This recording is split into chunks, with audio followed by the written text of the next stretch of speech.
astrology forecast for the week of January 15th, 2023. It's a week when we're likely to feel that things are almost starting to go forward. Mercury stations to go direct after retrograding for 3 weeks.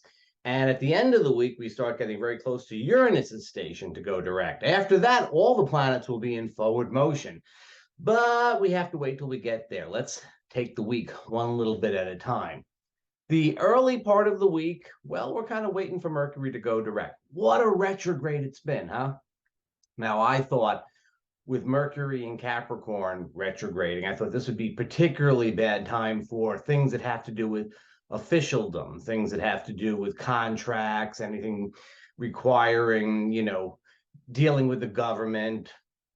Not great for, like, let's say, for example, getting your tax stuff together, although it's a little bit early for that to the US. That kind of thing. Turned out to be a little bit more literal.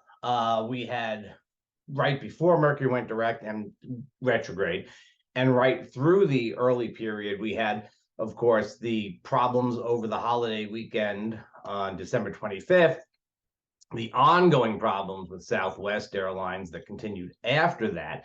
And then we've had the FAA problem last week, and there was a similar problem with the computer system in Canada. All of the flights in the US, all the domestic flights in the US were grounded for a few hours, created all kinds of problems. And then we had all of those incidents of cars literally falling, cars driving off of embankments and falling.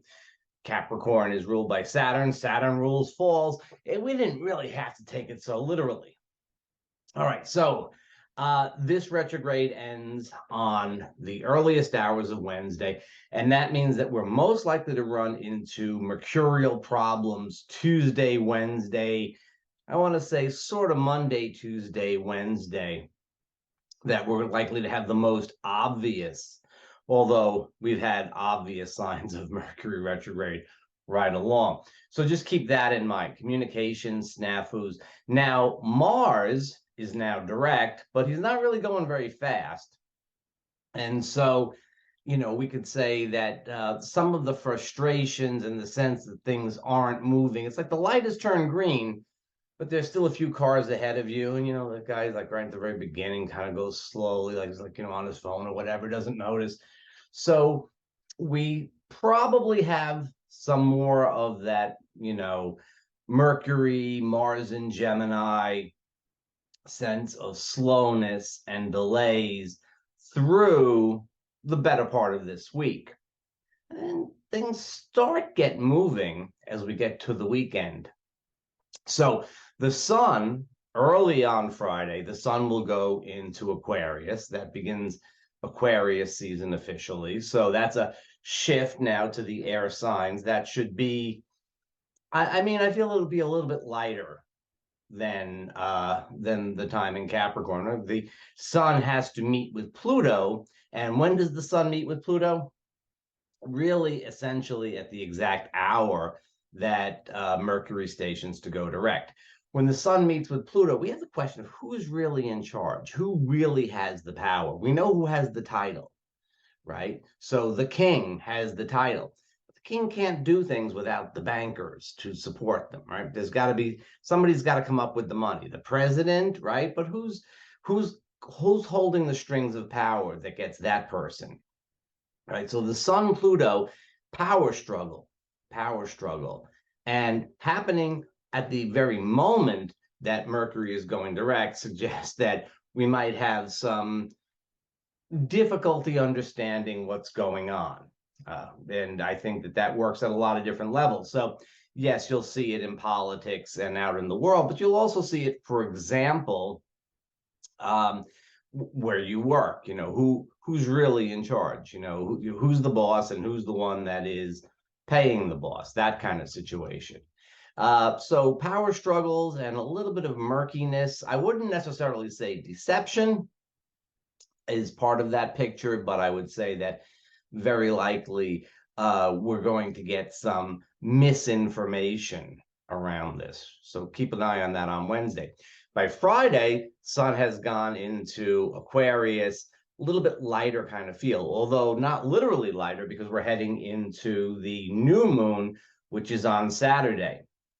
Now, the new moon in Aquarius, it's the beginning. It's a sort of seed time for long range projects. It's really kind of the this is literally the first new moon of the year. So it's the first beginning of a lunar cycle that happens in 2023. And it feels like it's going to be, one that looks towards, like, it's the kind of what do you want to do this year sort of energy. Well, where are we going to go with things kind of feel. Now, the interesting thing is that the moon is way out of bounds. The moon is out of bounds for this new moon, makes it extra powerful and extra erratic. So it's a new moon, quiet time, but not so quiet time because the moon is out of bounds.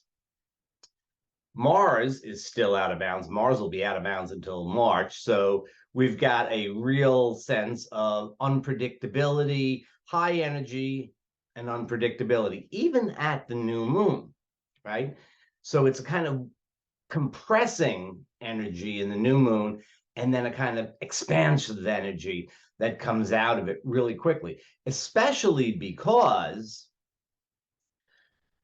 Uranus is stationing to go direct on Sunday, the 22nd. Now, we'll cover that next week, but we're going to be feeling that Uranus station Friday, Saturday, Sunday.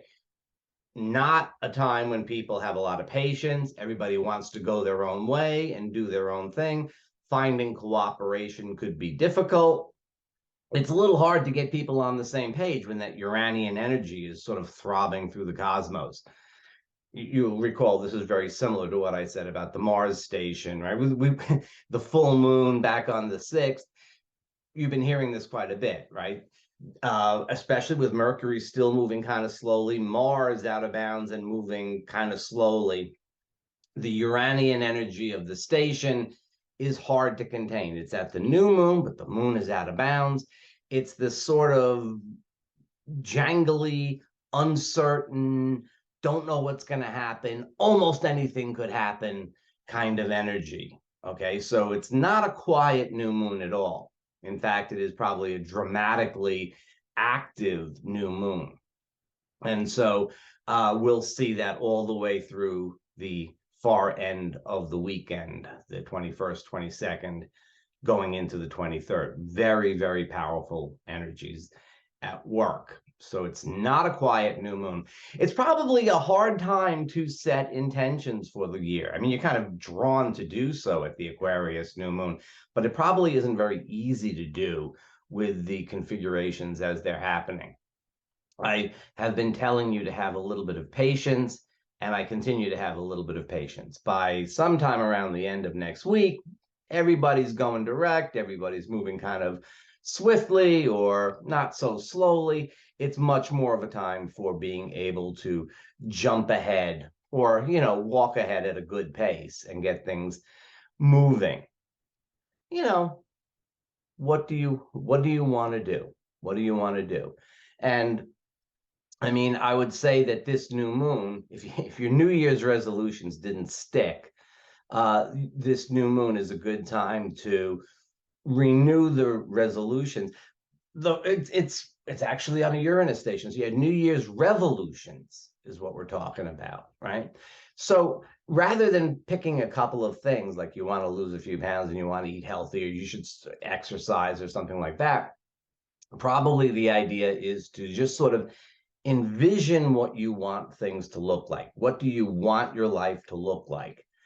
And then just resolve to have each decision further that, every decision that you make about what you're doing in light of that end goal. Of course, it's going to be a little bit tricky to come up with that. So I would give myself, a week from the new moon. Coming into the new moon, you can consider it. Coming out of the new moon, give yourself a little bit of time to really figure it out. Okay, so to recap, we begin the week with a sort of murky energy. Mars is moving slowly, but out of bounds. Mercury is stationing to retrograde. Very nebulous, kind of difficult to get things done sort of feel. Like not great on a practical level. Sun conjunct Pluto at the end of Capricorn really strongly suggests that there could be some power struggles. And of course, as things are not flowing all that smoothly, it makes it a little bit more difficult, right? It makes it a little bit more difficult to even resolve a power struggle when you're not quite sure what's going on. As we get towards the weekend, we're waning into the new moon. The sun goes into Aquarius. We sort of get the feeling that we're headed for a fresh start, but we're not quite sure what, right? It's hard to figure out exactly where we're headed. That's okay. Give yourself some time. That Uranus station and the new moon in Aquarius, you don't have to figure everything out that day. You don't have to say, wow, this is what I'm going to do. This is what I'm going to commit to. Let it wash over you. Let it wash over you. And sometime next week, you can start making your New Year's revolutions. Finally, with all of the impatience that can come with a Mercury station and a Uranus station, those are both opportunities for impatience, different flavors of impatience, but impatience. It's a good idea. This is the strategy for dealing with this kind of thing, even the Sun conjunct Pluto and so on.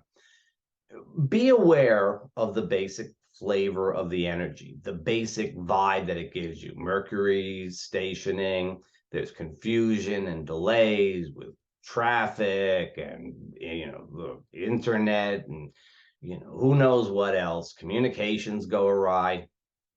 You're aware of that. So when things go a little bit wrong in a mercurial way, you think to yourself, it's Mercury, okay? It's getting to me, but it's Mercury. The sun is conjunct Pluto. There's power struggles. You could be really ready to react to mercurial problems. But you think, well, the sun is conjunct Pluto today. Maybe we're a little inclined, maybe even I'm inclined to some power struggles. Maybe it's like that I got to get things my way. Well, maybe that's Sun Pluto, right? Turn it into an object. You get to the Uranus station on the weekend and you think, wow, I'm really kind of edgy. Well, I don't have any patience for things. You think, well, it's a Uranus station. I don't have patience for things. And this way you don't have to be so, engrossed in the moment there. You don't have to be like swept away by it. The planets are going to give you these experiences in one degree or another. And a good strategy, really the best strategy, is to say, okay, this is what's happening. I'm aware of it. I don't have to buy into it because I know what it is. You have the sort of mindfulness. You label the experience and you say, okay, this is what's happening. This is how I'm reacting. I don't need to do that because, in a couple of days, I'm going to feel differently about things. And I'm just aware of it. It helps you to contextualize it. It helps you to make it an event that you look at as an object rather than something that you have to live like, this is who I am. This is what's going on. That's the strategy for this week. That's actually the strategy for every week. But that doesn't mean I won't be back next week to give you more information on that.